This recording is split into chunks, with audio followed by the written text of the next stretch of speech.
10 years ago, I met a Googler who practiced polyphasic sleep. Now, before I tell you what polyphasic sleep is, let me tell you a little bit about Tom.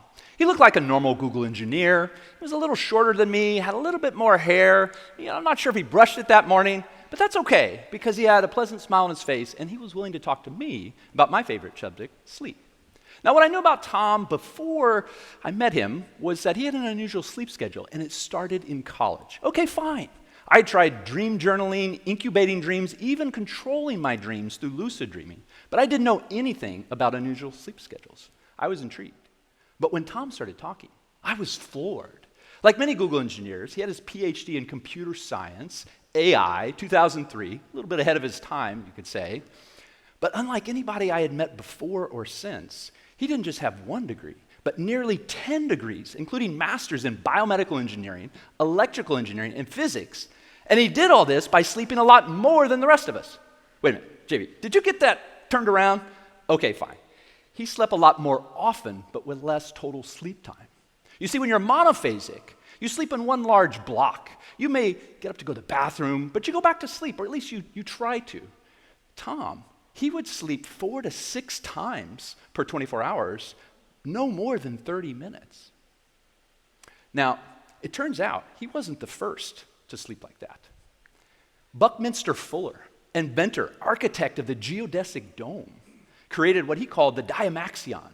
And it was a schedule where he would sleep 4 times for 30 minutes for a total of 2 hours.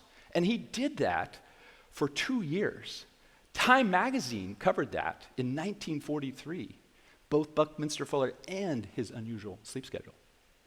So you've met Tom, you've met his inspiration, Buckminster Fuller. You now know what polyphasic sleep is, but what you don't know, and what I would have never guessed at the time, but meeting Tom, learning about polyphasic sleep would change my life profoundly in both good and bad ways. My aim in this talk is to mine the nuggets of my research, my conversation with sleep experts, my lectures at Stanford, and give you what I think is not just the key to the future of sleep, but helping you personalize your rest to unleash your potential. 85% of all mammals are polyphasic. We come into this world massive polyphasic sleepers. Babies sleep 4 to 6 different periods a day. Now, dogs are the expert at this schedule. How many of you have seen your dog knocked out only to pop up as soon as you get up? Now, this was a costly, even risky trait for evolution to select. We're not reproducing when we're asleep, hopefully. We're not gathering food. We're not able to protect ourselves. We weren't sleeping 4 to 6 hours at a time when our lives consisted of not getting eaten by lions and gathering enough food. I believe we evolved to be polyphasic sleepers. That evolution selected a trait that allows us to go down, pop back up, go down again until we get our sufficient rest. Now, some of you, especially those of you who, in the COVID days, maybe got used to a little bit of an afternoon snooze. You know who you are. This sounds pretty good. Well, you know what? This is your justification. This talk's over for you. Go out, take your naps, live guilt-free. But if you haven't started harnessing the power of intermittent napping, or what I'm calling paleo sleeping, then hang on for the wild ride, where I tell you what I learned, how I failed, how I almost got fired for Google from taking 4,400 naps from January 2016 until today. First things first, we know a lot less about sleep than we think. And that's a good thing. Why? Well, because how else are we going to help the billion people that complain about their sleep, or probably half of you that don't feel like you get enough sleep? Dr. Bill Dement, the father of sleep medicine, credited with discovering REM, used to attend my lectures at Stanford on sleep hacking. After one of the lectures, he came up to me and he said, "JB, after 50 years of study, we still don't know why we sleep." Now, we do know a lot more about why we sleep, and credit to Matt Walker's book of the same name, but I think we should listen to the guy that arguably contributed more than anyone to the field. For example, here are some questions that we don't have great answers to. Why do we sleep differently in the first half of the night versus the second? And are they of equal value? What about naps? Are they universally a good thing, a bad thing, or it depends? Now, cognitive decline is associated with changes in sleep patterns. What's the cause and the effect here? Which comes first? So, when you admit that you don't know everything about something, you become curious. And when you're curious, you start to experiment. And when you experiment, you can sometimes discover experiences you never thought possible, or maybe even abilities you didn't know you had. That's what happened to me in 2016 when I started what is called the Everyman Sleep Schedule. I went to bed at 10:30 p.m., I woke up at 1:30 a.m., I jumped into my swimming pool, and I started my day. I then took 3 20-minute naps spaced evenly throughout. That year alone, I took 908 naps. I also wrote a novel. I learned machine learning. I read PhD textbooks in neuroscience. I started lecturing at Stanford. And I felt great, even though I was sleeping 3 hours less. I did this for about 2 years until the fall of 2018, when I almost got fired from Google. Now's when we talk about the pitfalls of unusual sleep schedules, and I eat some humble pie. You see, I thought I discovered the next big thing. It's like, wow, who knew? We don't need, 7 hours of sleep, we need 4. Well, turns out we actually do need 6 to 7 hours of sleep, most of us. And the challenge is, though, I had this mentality that I could do anything. And so I was taking naps, and I had an admin who was tired of scheduling around my naps, and I was cranky, and I didn't even know it. And she thought I was trying to fire her. I was actually going to promote her. Well, she found out I was trying to start a company, and I was using Google resources, a video monitor and time, and I got a written warning. And it said if I do that again, I could get fired. You'd think I get the message, right? Well, when you were sleeping as little as I was, you don't always think straight. So this person gave a talk on diversity in creative works. And I was so excited about the novel that I wrote, I approached her afterwards and said, hey, will you help me get really authentic, diverse characters? And she's like, sure, follow up. Now, how dumb do you have to be to ask your admin to schedule that meeting with the person that was going to help you with the personal project? Well, how dumb or how sleep deprived? It turns out there are limits when it comes to these unusual sleep schedules, and I had found mine. Now, I pulled back, way back from the Everyman Sleep Schedule, but I never gave up my nap. And to this day, I always carry this around, and I don't miss the nap. Why? It's an absolute superpower to be able to shut down at any time, any moment of the day when you're not feeling your best. Now, the Everyman Sleep Schedule didn't work for me, but I found one that did. If I sleep 6 hours, maybe even 7, and I take 1, 2, sometimes 3 naps a day, I feel absolutely amazing, and I feel like I can do anything. And that's what I want for you. So now, I'm going to give you 3 tips that will allow you to live your best life, and here we go. So tip number 1, refuse to be tired. Refuse to be tired. Day or night, if you're sleepy, just sleep.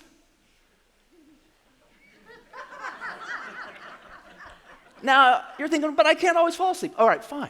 So even periods of quiet rest where you don't fall asleep can be incredibly restorative. All right, let me explain. No, let me demonstrate. If you're bold and curious, close your eyes with me right now. Go ahead, it's okay. Now, as we have our eyes closed, in our brains, in the back region of our brains, our occipital cortex is starting to slow down. That is where visual processing happens. Because it doesn't have any visual stimuli, it's starting to generate a certain rhythm that's propagating through our brain at 8 to 12 hertz. Neuroscientists call this the alpha rhythm. You can open your eyes. It's also called the PDR, posterior dominant rhythm, because it actually does dominate and go through. This is what your brain looks like on alpha. Okay, this is a funny picture, but hopefully it primes you for a very neuroscience-y slide that's coming next. So the alpha rhythm can be seen in what's called a spectrogram. So a spectrogram on the y-axis have the frequencies of the brain, and on the x-axis have time, and the shaded regions are showing the power. So in this paradigm, which is very classic, this person has their eyes open, they have them eyes closed, and they have them open, and they have eyes closed. And can you guess which are the areas where their eyes were closed? If you pick the shaded regions, then you know that this person was able to generate alpha in these very short instances. 80% of you generated alpha just in this very short exercise when we closed our eyes, and you gave yourself that alpha spa for your brain. Now that you have the context, let me tell you how to put this to practice. So I want you to today, anytime, maybe later this afternoon, you're not feeling your best, grab a sleep mask or go buy one if you don't have one, and go find a quiet place. Now, even at Google, they have nap pods. I went to my car. So go to your car if you have no other place. And I want you to lie down, close your eyes, and find an app that plays music that stops on a timer. So really important, just that it stops on its own. So YouTube does that. They have a sleep timer. I used to use Brain FM for a while. Those are 2 example apps, but it doesn't really matter. It's just soothing music that will stop. Now, pro tip, make sure you set a 20-minute alarm that actually does ring, because the day will come when you'll go from, I wonder when this music's going to stop so I can get up, to like, oh my God, I don't remember when the music stopped. And when that happens, you've found the off switch for your brain. And that's your first step towards eliminating exhaustion in your life. Number 2, trust your body, not your tracker. Okay, so one of the challenges of all these rings and bands that are tracking, in addition to the fact they're not as accurate as they should be because they're tracking heart rate and not brain waves, is that they're starting to shame people on how they slept right first thing in the morning. Can you relate? It's telling me to take my day a little easier. I'm a CEO. I can't take the day easy, right? Now, you all know about the placebo effect. Scientists study the opposite. It's called the nocebo effect. And so I want you to stop looking for your tracker first thing in the morning. Don't get anchored on that. In fact, when I was polyphasic sleeping, one of the things I realized, how you first feel when you wake up actually isn't indicative of how you slept. So no matter how you feel or what your tracker says, I want you to look for that sleep mask and carry with you the confidence that you're going to be able to get restored anytime you need during the day. Third tip, stay curious and experiment. This part, I love that I talked to this researcher at UCSF, Yinghui Fu, and she studies people with a modified DEC2 gene in their suprachiasmatic nucleus. That's a part of the brain that communicates with every cell's clock. And she found that these people only need 4 to 5 hours of sleep. In fact, some of them thought they were insomniacs, but they felt totally fine. Now, I don't want you to experiment with the everyman schedule. In fact, I don't recommend those extreme polyphasic sleep schedules. But what I do recommend is trying some of the things that we talked about today and trusting that you will find a sleep schedule that works for you, that allows you to live the life you're meant to live. Because we sleep to be awake, after all, don't we? So we've looked at the past. We've talked about what you can do today. Now it's time to turn to the future and see how technology is going to change the way we think about sleep and how we actually rest. So I've started a company, NextSense, and our mission is to eliminate exhaustion and to bring joy, energy, and purpose. And we've created a set of brain-sensing earbuds. Now, these not only track sleep, but they enhance sleep. And what I think that technology like ours and others are going to show that you can actually have these personalized schedules where you're doing at different times during the day. In fact, one of the reasons I pulled back from my polyphasic schedule is I wasn't sure what was happening during my naps. Well, now I know. So here's a picture of my nap just a few weeks ago. And in it, you'll see these slow oscillations. And this was like an 11-minute nap, and I actually had deep sleep. Very restorative. So the day is coming when you will have personalized sleep schedules because more science will be published around the restorative nature of the naps. Second, technology will not only track sleep, but it'll enhance it. We did a study in 2017 on how you could enhance slow wave activity. So this was at my time at Google. We weren't the first, and we certainly weren't the last. Lots of labs have studied this phenomenon. You can actually influence deep sleep by playing certain stimuli and frequencies at the right time of sleep. Now, what does this mean? This means that some of you are going to sleep the same that you are now, but you're going to feel fine. And others of you might even sleep a little bit less, but feel great because you're going to be like Young Fu's short sleepers. Your sleep will be more highly efficient. Third, paleo sleep is the future. When the day comes when we have a sleep clinic in our pocket and we have the ability to personalize our sleep schedule, we'll have sleep at the knowledge that exercise is. Think about how many exercise routines there are. Tens of thousands of exercise routines, right? Think about what happened with metabolic health and how many diets there are. Well, that day is coming where there'll be hundreds of sleep schedules for you to choose from. And I hope that you'll choose one that allows you to live the life that you want to live. Now, in closing, I want to tell you a story. Many years ago, I tried to outsmart our high school science teacher. And so I caught a grasshopper with my bare hands, and I put it behind my back. And when I found him, I said, "Mr. Herther, is this grasshopper alive or dead?" If he said alive, I would just crush it and show him the dead grasshopper. If he said dead, I would just release it and let it go. Without missing a beat, he said, "Jonathan, the future of the grasshopper lies in your hands." Friends, the future of sleep lies in your hands, or maybe your ears. Thank you very much.